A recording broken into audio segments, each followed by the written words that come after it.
औषधे चिन्तयेद्विष्णुम्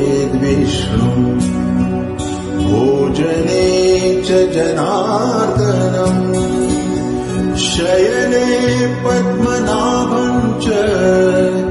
विवाहे च प्रजापतिम् युद्धे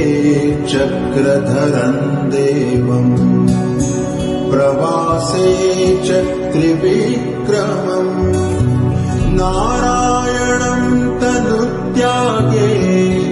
श्रीधरम् प्रियसङ्गमे दुःस्वप्ने स्मर गोविन्दम् सङ्कटे मधुसूदनम्